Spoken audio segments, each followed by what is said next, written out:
बड़ी बातें इन्होंने करी हैं। तो पहले मैं बात करूंगी राहुल गांधी की, जो भारत जोड़ो न्याय यात्रा चला रहे हैं। मैं बोलती हूँ भारत तो पूरब से पश्चिम, उत्तर से दक्षिण तक जुड़ा हुआ है और देश के योग्य प्रधानमंत्री जी ने जोड़ के रखा है। विकास की राह पे भी दौड़ रहा है भारत, है ना।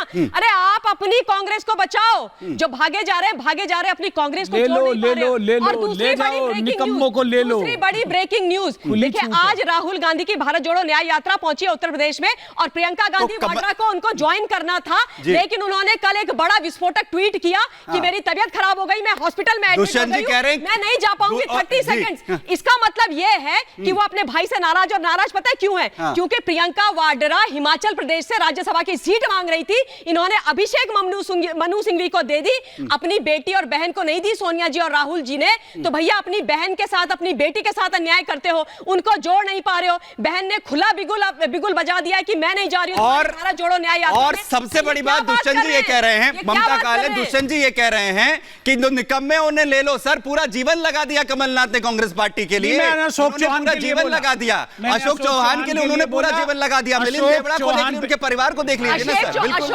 बड़ी बात है, लगाया हम ना लगाते कांग्रेस का, वो निकम्मे हो गए सर। देखिए मैं एक चीज आपको बताना चाहता हूं, आदरणीय मोदी जी ही प्रधानमंत्री रहते हुए अशोक चौहान के घोटाले गिनाया करते थे, आदर्श घोटाला, लैंड घोटाला, फलाना घोटाला, ढिमकाना घोटाला। अच्छा आप ये बताओ, और श्री कमलनाथ जी के विषय में आदरणीय मोदी जी ने क्या क्या नहीं बोला है, ये किसी से कोई छुपा नहीं है। माय डियर ब्रदर, गांधी के साथ न्याय करने वाले अन्याय क्यों कर रहे हैं? आप ये बता दो ना। आप बीमारी, राहुल गांधी बीमारी किसी से पूछ के आती है, आप एक बीमारी के ऊपर वो भारत जोड़ो पॉलिटिक्स कर रहे हैं, ठीक, बीमारी का सहारा ले रहे हैं। अरे बीमारी किसी को भी हो सकती है। बातें बोल रहे हैं, सवाल बिल्कुल ठीक है दुष्यंत जी एक मिनट, मैं रीना जी के पास जा रहा हूं, मैं रीना जी के पास जा रहा हूं, मैं दुष्यंत जी वापस आपके पास आ रहा हूं। सवाल तो यही है ना सर, सीट लिए, सवाल यही है भाजपा के कार्यकर्ता जिन्हें लेकर आगे बढ़े थे उन्हें ये कहना पड़ रहा है कि हमें तो डर लग रहा है। और मैं रीना जी आपको इसमें जरा जोड़ रहा हूं, क्योंकि अरविंद केजरीवाल ये कहते हैं कि आम आदमी पार्टी से ही सबसे ज्यादा डर है बीजेपी को। अगर डर सबसे ज्यादा है तो आप तो उस गठबंधन के सबसे बड़े चेहरों में से एक हैं, क्यों नहीं लीड ले रहे हैं उसमें? आप तो कमजोर हताश कर देंगे ऐसे कार्यकर्ताओं को, उन्हें तो बूस्टअप की जरूरत है। मैम सुमित जी देखिए, इनको डर क्यों है इस बात आम आदमी पार्टी से? इनकी गुजरात में 25 साल से सरकार है, उत्तर प्रदेश में 10 साल से ज्यादा हो गए, मध्य प्रदेश में कितने साल हो गए। मैं चैलेंज देती हूं कि एक स्कूल ये दिखा दें इन स्टेट्स में जहां पे दिल्ली की तरह स्कूल हो, पहली बात। दूसरी बात, एक स्टेट बता दें जहां 24 घंटे बिजली आती हो, फ्री बिजली आती हो। इनको पता है कि ये सब ये कभी कर ही नहीं पाते क्योंकि इनकी नियत नहीं है जी। वहीं दूसरी ओर इलेक्टोरल बॉन्ड्स का 6000 करोड़ आप इकट्ठा करके, काला धन इलेक्टोरल बॉन्ड्स का 6000 करोड़ इकट्ठा करके आप एमएलए खरीद के सरकार बना लें जी। उसको आप मास्टर स्ट्रोक बोल दीजिए, उसको चाणक्य नीति बोल दीजिए। नहीं रीना जी, वो सबूत मांगने लगते हैं, फिर वो कहते हैं कि आप जो है सिर्फ आरोप लगा देती है सदन के पटल पर। खुद उन्होंने बोला कि हमारे पास तो सबूत नहीं है। बीजेपी वाले कहते हैं कि आप आरोप तो लगा देंगे लेकिन आप सबूत देते नहीं है। ये वो सीधे तौर पर यही कहते हैं। सबूत आपको सबूत क्या चाहिए? आप बताइए कौन सा स्टेट ऐसा नहीं है जहां इन्होंने सरकारें नहीं गिराई हैं? खोखा पार्टी इनको बोला जाता है। महाराष्ट्र में कितने खोखे इन्होंने दिए हैं। तो ये तो इनका मोडस ऑपरेंडी है जी। महाराष्ट्र के एक कांग्रेस के एक नेता हुआ करते थे, हर्षवर्धन पाटिल, जिन्होंने अब बीजेपी ज्वाइन कर जी। आपके 7 विधायकों को जो खोखों की बात आप कर रहे हो, नाम बता दो, नाम बता दो आप कौन से 7 विधायक हैं? क्राइम ब्रांच ने आपके दोनों नेता अरविंद केजरीवाल और आतिशी को नोटिस दिए हुए कि नाम बताओ। जी रीना जी, ठीक, एक मिनट, ठीक है रीना जी, बोलिए। सुमित जी बहुत स्पष्ट रूप से रीना जी, मैं आ रहा हूं प्रदीप जी, एक सेकंड में लास्ट को मैं कमेंट ले रहा हूं, आपके पास आ रहा हूं सीधा काउंटर के लिए। जी रीना जी, मैं स्पष्ट रूप से बता देता हूं। देखिए उन्होंने आरोप यह था जितने भी भ्रष्ट नेता हैं, देश के सारे भ्रष्ट नेता, वो ये बोल रहे हैं कि भारतीय जनता पार्टी ज्वाइन कर लो तो चैन की नींद आती है। इससे बड़ा स्टेटमेंट क्या हो सकता है? इससे पता चल रहा है कि जिसके खिलाफ केसेस हैं उनको तोड़ के मड़ोड़ के आप बीजेपी ज्वाइन करवा लीजिए, जिसके खिलाफ केसेस नहीं है उनको आप 25-25 करोड़ दीजिए। वही इन्होंने दिल्ली में करने की कोशिश कर रहे हैं, लेकिन एक नेता नहीं बिका हमारा, एक भी नेता हमारा नहीं बिका। क्योंकि किसी के खिलाफ कोई केस नहीं है, किसी के खिलाफ कोई घोटाला नहीं, किसी के खिलाफ कोई केस नहीं है, कोई डर नहीं है प्रदीप जी। और इसके अलावा भी आप लोगों को जो है, अमित जी माफ कीजिए, आप लोगों को डर लग रहा है, आप लोगों को डर लग रहा है, ये रीना जी कह रही हैं, और इसीलिए आम आदमी पार्टी सबसे ज्यादा घबराए हुए हैं आप लोग। मैं आंसर कर देता हूं। आप मुझे ये बताइए, ये अभी कह रही थी कि नॉर्थ इंडिया में अरविंद केजरीवाल जी को हरा नहीं पा रहे, इसलिए उनको परेशान किया जा रहा है जी। गोवा, उत्तराखंड क्या नॉर्थ इंडिया में नहीं है? उत्तराखंड में चुनाव लड़े, हार गए।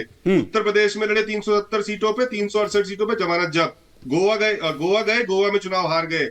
गुजरात गए, गुजरात में चुनाव हार गए। मध्य प्रदेश, छत्तीसगढ़, मैं अनेकों राज्य गिना सकता हूं। लेकिन इनका जो कहना है, हमने तो बड़े स्पष्ट रूप से माना है। इन्होंने आरोप लगाया कि हमारे 7 विधायकों को 25-25 करोड़ रुपए का करप्शन का देने का वादा किया गया है, उनको अप्रोच किया जा रहा है। हम खुद, हमारे प्रदेश अध्यक्ष जी ने कंप्लेंट बनाकर केजरीवाल साहब को न्योता दिया कि चलिए कमिश्नर ऑफिस में आइए, इसकी जांच कराते हैं। आपके विधायक के पास कौन सा जी ठीक, मैं तिवारी जी के पास वापस मैं यहां पर लौटूंगा, लेकिन प्रविंदर जी सबसे बड़ी बात यह है, जब इतने मजबूत हैं, इतनी मजबूती है जी। अमित जी वापस आके मैं आपके पास वापस लौटूंगा। अमित जी वक्त एक बार फिर से मैं आपको दूंगा, लेकिन परमिंदर जी को जोड़ रहा हूं इसमें।